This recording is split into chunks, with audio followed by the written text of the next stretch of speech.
Hello বন্ধুরা, Litu technical YouTube চ্যানেলে আপনাদের সবাইকে স্বাগত। বন্ধুরা, আমি আবারও চলে এসেছি নতুন একটি আউজা ড্রাইভার বোর্ডের সার্কিট ডায়াগ্রামের ভিডিও নিয়ে। বন্ধুরা, এই ড্রাইভার বোর্ড থেকে আপনারা 250 ওয়াট থেকে 1000 ওয়াট পর্যন্ত আউটপুট পাবেন। বন্ধুরা, বর্তমান মার্কেটে এই ড্রাইভার বোর্ডটি প্রায় প্রত্যেক আউজার অ্যাম্প্লিফায়ারে ইউজ হয়ে থাকে। তাই বন্ধুরা, এই সার্কিটটি খুবই গুরুত্বপূর্ণ এবং মূল্যবান একটি সার্কিট ডায়াগ্রাম। বন্ধুরা, এই ভিডিওতে এই ড্রাইভার বোর্ডের ফুল সার্কিট ডায়াগ্রাম তৈরি করব এবং তার সঙ্গে এই বোর্ডে কিভাবে বেস বাইসিং ভোল্টেজ সেট করতে হয় সেই সম্বন্ধেও ডিটেলসে আলোচনা করব। কারণ এই ড্রাইভার বোর্ডটি রিপেয়ারিং করার পর এর বেস বাইসিং ভোল্টেজ সেট করা খুবই গুরুত্বপূর্ণ এবং কষ্টসাধ্য একটি বিষয়। তাই বন্ধুরা, আপনারা যদি এই ভিডিওটি মনোযোগ দিয়ে প্রথম থেকে শেষ পর্যন্ত দেখেন তাহলে আপনারা খুব সহজে রিপেয়ারিং করতে পারবেন এবং তার সঙ্গে বেস বাইসিং ভোল্টেজও কীভাবে সেট করতে হয় সেই ব্যাপারে ডিটেলসে জানতে পারবেন। বন্ধুরা, এবার আসবো এই ড্রাইভার বোর্ডের সার্কিট ডায়াগ্রাম। বন্ধুরা, এই ড্রাইভার বোর্ডটি সিঙ্গেল সাপ্লাইতে চালিত হয় এবং বেশিরভাগ ক্ষেত্রে 250 ওয়াটের আউজার মেশিনে এই ড্রাইভার বোর্ডটি দেখতে পাওয়া যায়। বন্ধুরা, এই সার্কিট ডায়াগ্রামটি তৈরি করার জন্য আমি প্রথমে ওপরে একটি পজিটিভ লাইন এবং নিচে আর একটি গ্রাউন্ডের লাইন নিয়ে নিলাম। বন্ধুরা, এবার প্রথমে আমি এই ড্রাইভার বোর্ডের পাওয়ার সাপ্লাই তৈরি করব। কারণ এই ড্রাইভার বোর্ডটি একটি পাওয়ার সাপ্লাইয়ের মাধ্যমে চালিত হয় না, এখানে আরেকটি রেগুলেটেড পাওয়ার সাপ্লাই তৈরি করতে হয়। সেই কারণে আমি এখানে পজিটিভ 18 টু 50 ভোল্টের যে ম্যান পাওয়ার সাপ্লাইটা আছে সেই পাওয়ার সাপ্লাই থেকে একটি 7818 আইসির মাধ্যমে একটি 18 ভোল্টের রেগুলেটর সার্কিট তৈরি করব। বন্ধুরা, এবার এই রেগুলেটর সার্কিটটি তৈরি করার জন্য আমি এখানে একটি 7818 আইসি নিয়ে নিলাম।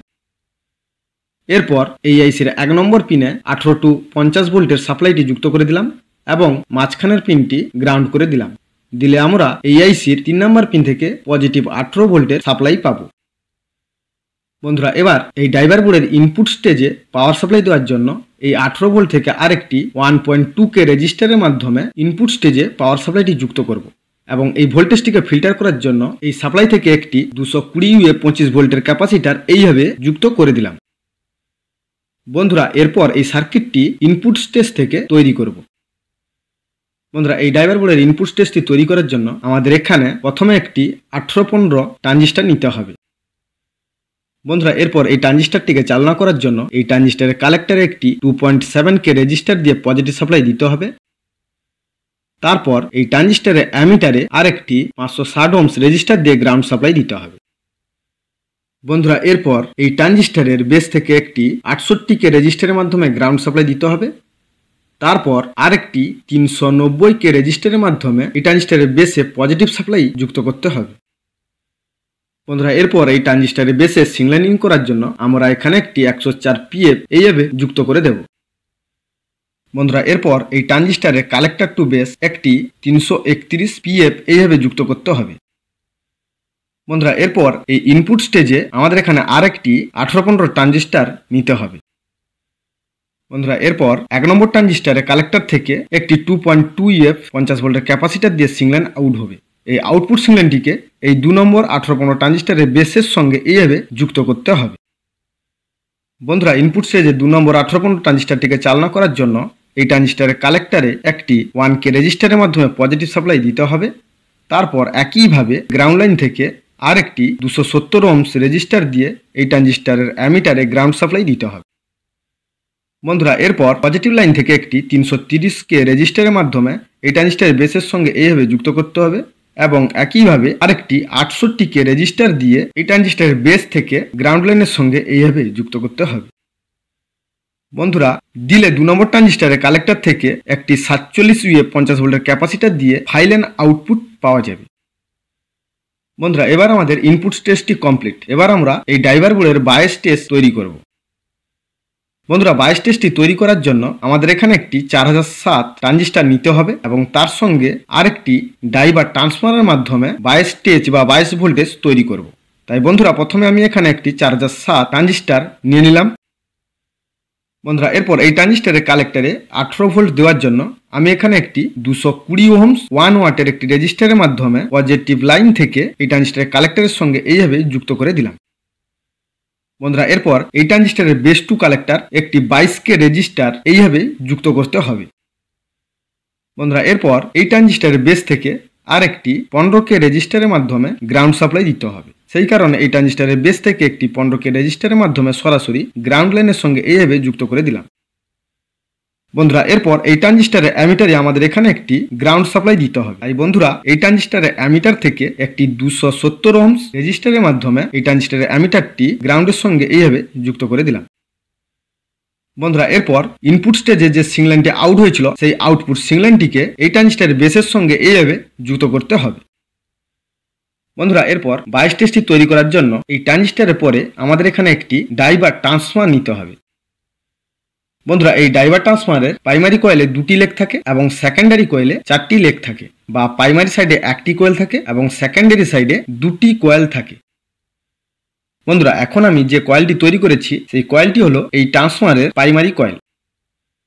বন্ধুরা এরপর এই ডাইভার ট্রান্সফর্মারের প্রাইমারি কয়েলের যে কোনো একটি লেগ একটি 470 ওহমস 35 ভোল্টের ক্যাপাসিটার এবং আরেকটি 100 ওহমস রেজিস্টারের মাধ্যমে সরাসরি গ্রাউন্ড লাইনের সঙ্গে এইভাবে যুক্ত করতে হবে। বন্ধুরা তারপর এই কয়েলের বাকি আরেকটি লেগ সরাসরি এই 4007 ট্রানজিস্টারের কালেক্টরের সঙ্গে এইভাবে যুক্ত করতে হবে। বন্ধুরা এরপর আমরা এই ডাইভার ট্রান্সফর্মারের সেকেন্ডারি কয়েল তৈরি করব। বন্ধুরা এরপর এই ট্রান্সফর্মারের সেকেন্ডারি কয়েলের 2 নম্বর ও 3 নম্বর লেগের মাঝখানে দুটি 1K 2 ওয়াটের রেজিস্টার এইভাবে সিরিজে যুক্ত করতে হবে। বন্ধুরা এরপর এই দুটি রেজিস্টারের মাঝখানে পজিটিভ 18 ভোল্টের সাপ্লাই দিতে হবে। বন্ধুরা 22 ভোল্টেজটিকে বাড়ানো কমানো করার জন্য এই পজিটিভ লাইন থেকে একটি 100 ওহমস প্রিসেটের মাধ্যমে সাপ্লাইটিকে এই দুটি রেজিস্টারের মাঝখানে এইভাবে যুক্ত করতে হবে। বন্ধুরা এবার আমরা ডাইভার্স টেস্ট তৈরি করব। বন্ধুরা ডাইভার্স টেস্টটি তৈরি করার জন্য আমাদের এখানে দুটি 4007 ট্রানজিস্টার নিতে হবে। বন্ধুরা এরপর এই দুটি ট্রানজিস্টারের বেসে 22 ভোল্টেজ দেওয়ার জন্য ডাইভার ট্রান্সফর্মারের 4 নম্বর লেগ থেকে এবং 1 নম্বর লেগ থেকে দুটি ভোল্টেজ এই দুটি ট্রানজিস্টারের বেসের সঙ্গে এইভাবে যুক্ত করতে হবে। বন্ধুরা এরপর এই দুটি ডাইভার ট্রানজিস্টারের কালেক্টর বেস আমি এখানে মেনশন করে দিলাম, এতে আপনাদের সার্কিট ডায়াগ্রামটি বুঝতে সুবিধা হবে। বন্ধুরা এই ডাইভার সার্কিটটি যেহেতু সিঙ্গেল সাপ্লাইতে চালিত হয় সেই কারণে আমাদের ওপরের যে পজিটিভ 18 ভোল্ট টু 50 ভোল্টের লাইনটা আছে সেই একই সাপ্লাইটি আরেকটি নিচে নিতে হবে। এটা কিন্তু একটাই সাপ্লাই, আপনারা দুটো সাপ্লাই ভাববেন না। ওপরের যেই সাপ্লাইটা আছে নিচেও সেম একই সাপ্লাই থাকবে এবং দুটো সাপ্লাই একসঙ্গে যুক্ত হয়ে যাবে। বন্ধুরা এরপর এই ডাইভার ট্রান্সফর্মারের 2 নম্বর লেগ থেকে একটি 33 ওহমস 1 ওয়াটের রেজিস্টার এইভাবে যুক্ত করতে হবে। বন্ধুরা এরপর এই একই লাইনে আরেকটি 100 ওহমসের থার্মিস্টার এবং তার প্যারালালে আরেকটি 56 ওহমস 1 ওয়াটের রেজিস্টার এইভাবে যুক্ত করতে হবে। বন্ধুরা এই কানেকশনটি হলো 1 নম্বর ফিডব্যাক কানেকশন। বন্ধুরা এরপর একইভাবে 2 নম্বর ফিডব্যাক কানেকশনটি তৈরি করার জন্য এই ডাইভার ট্রান্সফর্মারের 3 নম্বর লেগ থেকে একটি 33 ওহমস 1 ওয়াটের রেজিস্টার, তারপর আরেকটি 100 ওহমসের থার্মিস্টার এবং তার প্যারালালে আরেকটি 56 ওহমস 1 ওয়াটের রেজিস্টার এইভাবে যুক্ত করতে হবে। বন্ধুরা এরপর 1 নম্বর ডাইভার ট্রানজিস্টারের অ্যামিটার থেকে একটি 47 ওহমস 1 ওয়াটের রেজিস্টার দিয়ে এই 1 নম্বর ফিডব্যাক লাইনের সঙ্গে এইভাবে যুক্ত করতে হবে। তারপর একইভাবে 2 নম্বর ডাইভার ট্রানজিস্টারের অ্যামিটার থেকে আরেকটি 47 ওহমস 1 ওয়াটের রেজিস্টার দিয়ে 2 নম্বর ফিডব্যাক লাইনের সঙ্গে এইভাবে যুক্ত করতে হবে। বন্ধুরা এরপর 1 নম্বর ডাইভার ট্রানজিস্টারের কালেক্টরটি সরাসরি পজিটিভ লাইনের সঙ্গে এইভাবে যুক্ত করতে হবে। তারপর এই ট্রানজিস্টারের বেস থেকে আরেকটি 222 PF পজিটিভ লাইনের সঙ্গে এইভাবে যুক্ত করতে হবে। বন্ধুরা এরপর একইভাবে 2 নম্বর ডাইভার ট্রানজিস্টারের কালেক্টরটি সরাসরি পজিটিভ লাইনের সঙ্গে যুক্ত করতে হবে। তারপর এই 2 নম্বর ডাইভার ট্রানজিস্টারের বেস থেকে আরেকটি 222 PF এইভাবে পজিটিভ লাইনের সঙ্গে যুক্ত করতে হবে। বন্ধুরা এরপর 1 নম্বর ফিডব্যাক লাইন থেকে একটি 4007 ডায়োড এইভাবে পজিটিভ লাইনের সঙ্গে যুক্ত করতে হবে। তারপর একইভাবে 2 নম্বর ফিডব্যাক লাইন থেকে আরেকটি 4007 ডায়োড এইভাবে পজিটিভ লাইনের সঙ্গে যুক্ত করতে হবে। বন্ধুরা এবার আমাদের ডাইভার সার্কিটটি পুরো কমপ্লিট।